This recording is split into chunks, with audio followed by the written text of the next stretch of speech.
Hi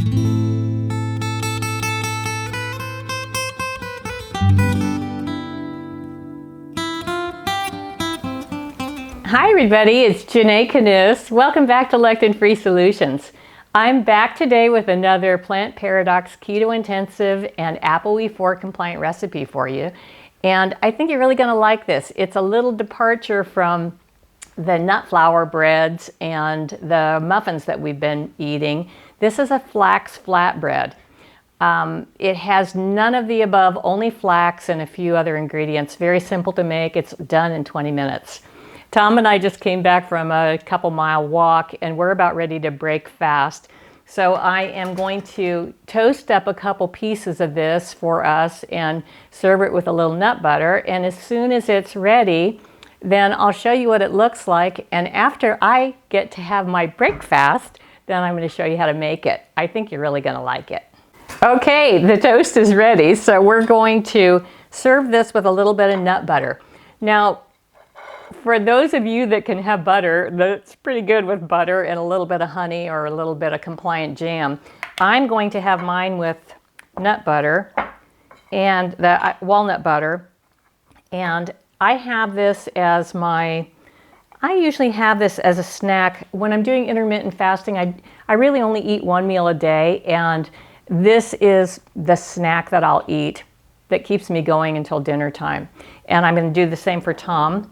And then once we eat this, we are going to show you how to make it. We'll get all the ingredients together and I'll come back in just a few minutes and show you how to make it. You're going to really like this.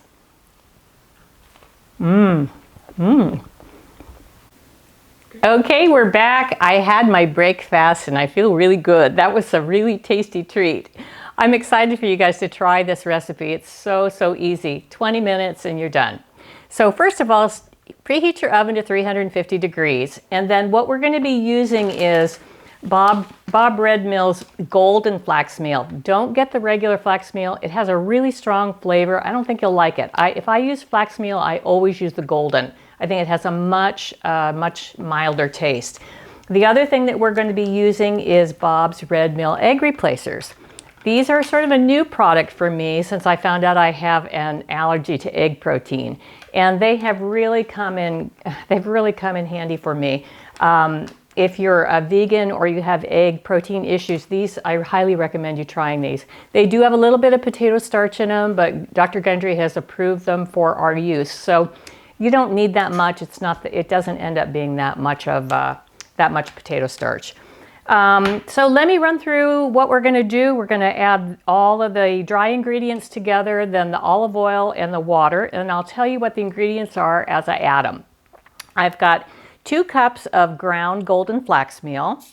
You don't have to have Bob's Red Mill. You can use any variety, but I always think his product is really consistent. And 4 tablespoons of the Bob's Red Mill egg replacers. We have 1 tablespoon of baking powder and 1 teaspoon of salt. Now, you want to take a whisk and whisk all of the dry ingredients together so that the egg replacers and the baking powder are completely combined so you don't end up with any nasty lumps in there. It doesn't take very long, just a second. And then what we're going to do is add 1 3/4 cups of water. This comes together very fast, and 1/3 of a cup of olive oil. Then I'll whisk these ingredients together. This is a real funny little flatbread recipe because it's more like a batter. And as it starts to, as the flax starts to absorb the liquid, it will start to thicken up, but you really don't want to wait for that. I've got a 11.5 by 17 cookie sheet. Now what I'm going to do is, you can see how liquidy this is, very liquidy. But what I do is this is a Silpat. You can use a Silpat or you can use a piece of parchment paper. And then what we're going to do is just pour this batter onto the cookie sheet and spread it out as much as you can. with your whisk, and then you're going to come back with I have an little offset spatula that I got years ago when I took a cake decorating class. And this little tool is great. So what you want to do is fill the whole cookie sheet up with this batter. And you want it to have a consistent thickness. It ends up being about, I'd say maybe 1/8 of an inch, maybe a little bit more in thickness. But you want to go all the way across. If for some reason your batter is really thick, then just add more water to it so that it's thin enough that you can manipulate it. You never know how, with different products, sometimes I've made this before where it was quite stiff and I did have to add that.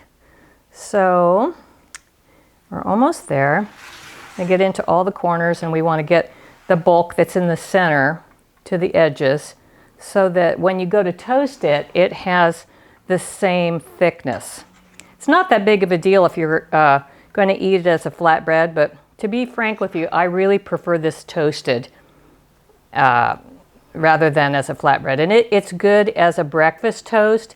It's good with a sardine pate or a tapenade. You can cut it into smaller pieces.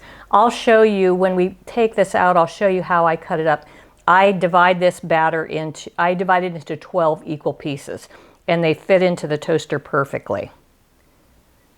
But you can, if you're not going to toast it and you want to eat it as a bread, you can cut it any way you want. Okay, that is looking pretty even. Now we're going to pop it in the oven at 350 for 20 minutes, and it'll be a nice golden brown, and I'll be back with you then. Here we are 20 minutes later, and we have a beautiful flax bread. What I did was I just slid that silpat right off the cookie sheet so I could start to cool it. And now what I'm going to do is just put my it's not completely cool. That's usually what I do, is wait until it's completely done. But so that you can see how this works, I'm going to do it warm. So this is the bottom of the silpat. I just take the corner of it and pull it right off like that. And then what I do to make them equal size pieces, and so that they fit into my ancient toaster, I cut the flatbread in half, and then I cut it in thirds. So I end up with 12 equal pieces, but they fit perfectly in there, and they're very nice and thin. It makes a nice crispy little piece of toast. I think you'll really like it. Now also remember, if you're a 4 or you have heart disease or you're following the Keto Intensive plan, make sure you exercise.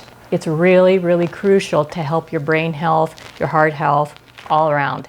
Well, even if it's just a little 10-minute walk, every little bit that you can do will help. Have a really great day, and I'll catch you next time.